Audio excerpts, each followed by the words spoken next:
ওপর থেকে মুচমুচে ভেতরটা রসালো। বর্ষার দিনে পাকা তালের পিঠা খেতে কম বেশি আমরা সকলে খুব পছন্দ করে থাকি। আসসালামু আলাইকুম বন্ধুরা, তালের সিজনে আপনাদের নতুন একটি রেসিপিতে সকলকে স্বাগত জানাই। বর্ষার দিনে প্রচুর পরিমাণে পাকা তাল পাওয়া যায়, আর এই পাকা তাল দিয়ে আপনাদের সাথে শেয়ার করে দেখাবো দারুণ মজার লোভনীয় স্বাদের পাকা তালের পুলি পিঠার রেসিপি, যেটি ওপর থেকে হয় খুবই মুচমুচে, ভেতর থেকে ততটাই রসালো। তাহলে চলুন দেখিনি দারুণ স্বাদের এই তালের পিঠাগুলি আমি কিভাবে বানাবো। তার জন্য আমি একটা বাউলের মধ্যে 1.5 কাপ পরিমাণে ময়দা নিয়ে নিচ্ছি।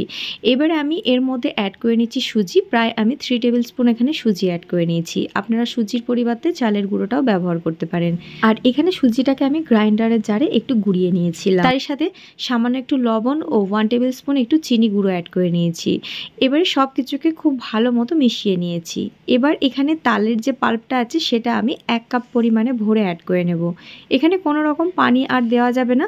তালের এই পাল্পটা দিয়েই এখানে ময়দাটাকে খুব ভালো করে মেখে নিতে হবে। একটা সফট ডো তৈরি করে নেব, খুব বেশি নরমও করব না। আমি দেখিয়ে দিচ্ছি কেমন ডোটা রাখতে হবে। বিশ্বাস করুন, এই তালের পিঠাটি খেতে এতটাই মজার হয়, একটা খেলে তো মনই ভরবে না, একসাথে বেশ অনেকগুলোই খেয়ে নিতে ইচ্ছা করবে। খেতে এতটাই মজার হয়। তো দেখুন, এখানে অল্প অল্প তাল দিয়ে আমি খুব ভালো করে ডোটাকে মেখে নিচ্ছি।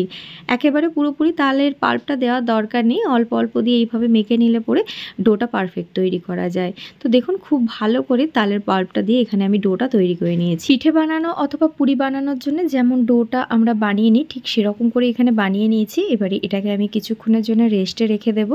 অপরদিকে এখানে একটা পুর তৈরি করে নেব। তার জন্য কড়ার মধ্যে 1 টেবিল স্পুন আমি ঘি অ্যাড করে নিয়েছি। এখানে ফ্রেশ নারকেল কোড়া অ্যাড করে নিচ্ছি। এখানে পরিমাণটা আপনারা কম বেশি করে নিতে পারেন। তো আমি প্রায় 1 থেকে 1.5 কাপ পরিমাণে নারকেল কোড়া অ্যাড করে নিয়েছি। আর খুব ভালো করে আমি এটাকে একটু ভেজে নেব। 1 থেকে 2 মিনিট ঘিয়ের মধ্যে একটু কিছুক্ষণ আমি ভেজে নিয়েছি। এবারে আমি এখানে 1/4 কাপ পরিমাণে চিনি অ্যাড করে নিচ্ছি। তার সাথে খুব সামান্য একটু লবণ অ্যাড করছি মিষ্টির ব্যালেন্সটা বজায় রাখার জন্য। মিষ্টির মধ্যে লবণ যারা পছন্দ করেন না তারা স্কিপ করে দিতে পারেন। চিনির সাথে এখানে নারকেলটাকে খুব ভালো মতো আমি একটু ফ্রাই করে নিয়েছি। এবারে ফ্লেভারের জন্য একটু এলাচের গুঁড়ো অ্যাড করে নিচ্ছি। তার সাথে এখানে অ্যাড করে নিচ্ছি পাউডার দুধ, যেটা আমি 2 টিস্পুন মতো অ্যাড করে নিয়েছি। এই পাউডার দুধটা দেওয়ার ফলে পুরের টেস্টটা দারুণ খেতে লাগে। খুব ভালো করে সব কিছুকে একটু আমি মিশিয়ে নেব। তো দেখুন, এটা বেশ মাখো মাখো মতো হয়ে গেছে। পুরটা আমাদের এখানে একদম তৈরি হয়ে গেছে। এবারে এটাকে নামিয়ে একটু ঠান্ডা করে নেব। এদিকে প্রায় আধ ঘন্টা মতো এটাকে আমি রেস্টে রেখেছিলাম। ময়দার এই ডোটাকে খুব ভালো করে আমি একবার মেখে নেব। মেখে নেওয়ার পর এটা থেকে কিছুটা অংশ আমি এইভাবে করে লেচি করে নিচ্ছি।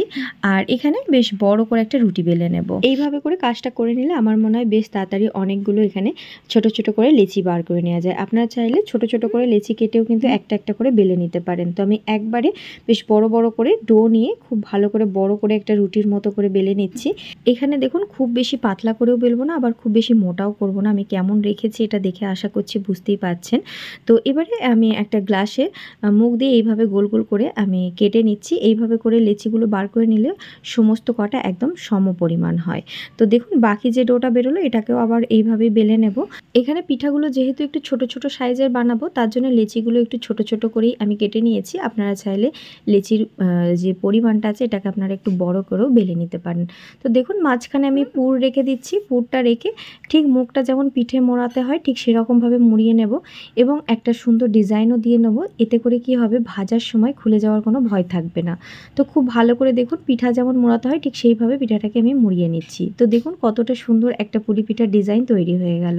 ঠিক একইভাবে একটা করে লেচি নেব আর মাঝখান বরাবর নারকেলের পুরটাকে দিয়ে মুখটাকে ভালো করে আগে প্রথমে মুড়িয়ে নেব। তারপর পিঠার যে ডিজাইনটা আমি বানালাম ঠিক সেইভাবেই ডিজাইনটা আমি বানিয়ে নেব। আপনারা যে কোনো ডিজাইন এখানে বানাতেই পারেন।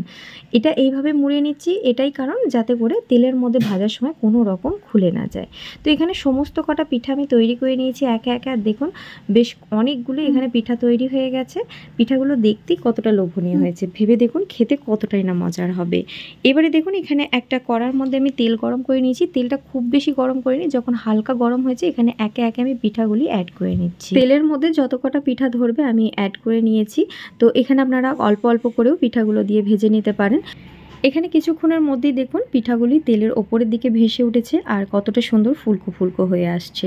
খুব বেশি এই পর্যায়ে নাড়াচাড়া করার দরকার নেই। এক পিঠটা যখন একটু ভালো করে লাল হয়ে যাবে তখন একটু নাড়াচাড়া করে এগুলোকে উল্টে পাল্টে নেব। যখন এরকম একটা সুন্দর গোল্ডেন ব্রাউন কালার এসে গেছে তখন এগুলোকে তেল ঝরিয়ে ঝরিয়ে তুলে নেব। খুব বেশি কালার করে ভাজার দরকার নেই। কালারটা ঠিক এরকম হলেই কিন্তু পিঠাগুলি খেতে বেশি মজার লাগবে। একইভাবে সমস্ত তালের পুলি পিঠাগুলি আমি ভেজে নিয়েছি আর ভেজে নেওয়ার পর দেখুন দেখতে কতটা লোভনীয় হয়েছে এখানে তালের পুলি পিঠাগুলি।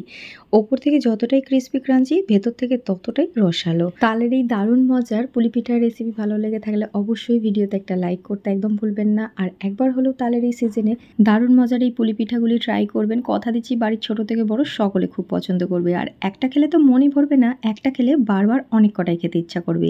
আজকের মতো আসি বন্ধুরা, আল্লাহ হাফেজ।